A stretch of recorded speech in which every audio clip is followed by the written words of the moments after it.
আমি আমাদের 2024 সালের মাধ্যমিক এবং দ্বাদশ শ্রেণীর পরীক্ষা যতই সামনে আসছে, মার্চ মাসটা পুরোপুরি 1 মার্চ থেকে শুরু হবে।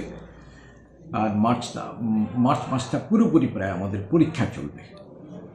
পরীক্ষা যতই সামনে আসছে, বিভিন্ন দিক থেকে বিভিন্ন জনের বিভিন্ন বক্তব্য, বিশেষ করে ককবরক ভাষা কোন হরফে লেখা হবে এ নিয়ে অনেক কথাবার্তা হচ্ছে। আমাদের বিধানসভায়ও হইচই হয়ে গেছে।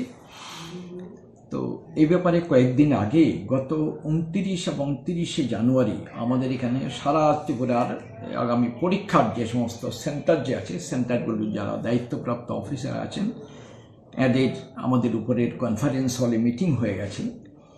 সেখানেতে কিভাবে পরীক্ষা নিতে হবে এগুলো সম্বন্ধে বিস্তারিতভাবে আলোচনা হয়েছে। তারা জানতে চেয়েছেন, প্রশ্ন করেছেন, আমরা আমাদের বক্তব্য সব জানিয়েছি।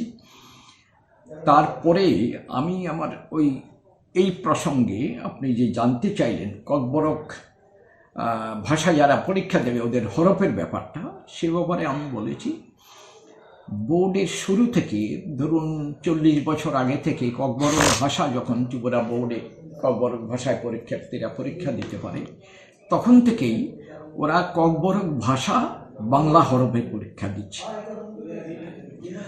আর মাঝে মধ্যে কয়েকবার যে সামান্য কয়েকটা স্ক্রিপ্ট ওরা রোমান হরফে লিখেছিল, সেগুলো বোর্ড অনেক কাঠখড় পড়িয়ে বিভিন্ন কিছু পরিশ্রম করে এগুলোকে এক্সামিন করার ব্যবস্থা করেছিল। এখনও আমাদের যেটা বোর্ডের যে পরিকাঠামো, সেটা এখনও যারা ককবরক ভাষায় পরীক্ষা দেয় ওরা বাংলা হরফে যদি লিখে তাহলে আমাদের খাতাগুলো এক্সামিন করাতে সুবিধা হয়, সেই অবস্থা আমাদের আছে।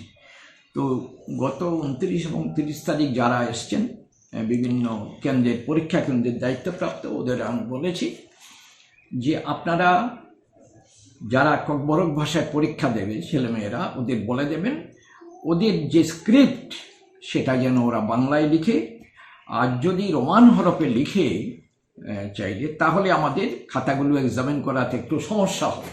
কাজে আপনারা ওদের বলে দেবেন তোমরা বাংলা স্ক্রিপ্টে পরীক্ষা দাও, বাংলাতেই বেঙ্গলি স্ক্রিপ্টে লেখো ককবরক ভাষায় যারা পরীক্ষা দেবে।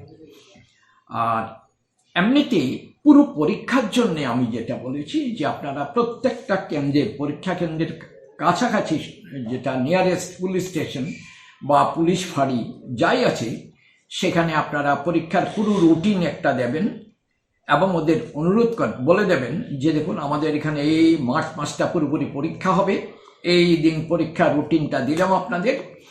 পরীক্ষার সময়তে পরীক্ষার কেন্দ্রের পুরোপুরি শান্তি যেন বজায় থাকে, কোনো অসুবিধে হইচই যেন না হয়, সেটা আপনারা দেখবেন।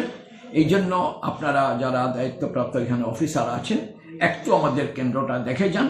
প্রতিদিন কেন্দ্র দেখে আপনারা সিদ্ধান্ত নিন কতজন যে নিরাপত্তা রক্ষী আমাদের এখানে মোতায়েন করবেন, সেভাবে রোজ যেন লোক থাকে, যেন গণ্ডগোল যেন পরীক্ষা কেন্দ্রে না হয়।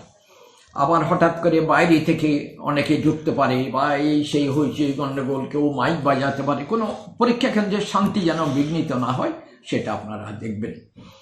আর এছাড়াও আপনারা পরীক্ষা কেন্দ্রের দায়িত্বে যারা আছেন তারা যে কোনো দিন যে কোনো পরীক্ষায় যদি কোনো গণ্ডগোল হতে পারে মনে করেন, সেটা যেই সাবজেক্টেই হোক না কেন, তাহলে থানায় আগে থেকে জানিয়ে দেবেন যে আপনারা নিরাপত্তারক্ষী একটু বেশি মোতায়েন করুন, হয়তো গণ্ডগোল হতে পারে অমুক দিন, সেটা যেই সাবজেক্টেই হোক না কেন।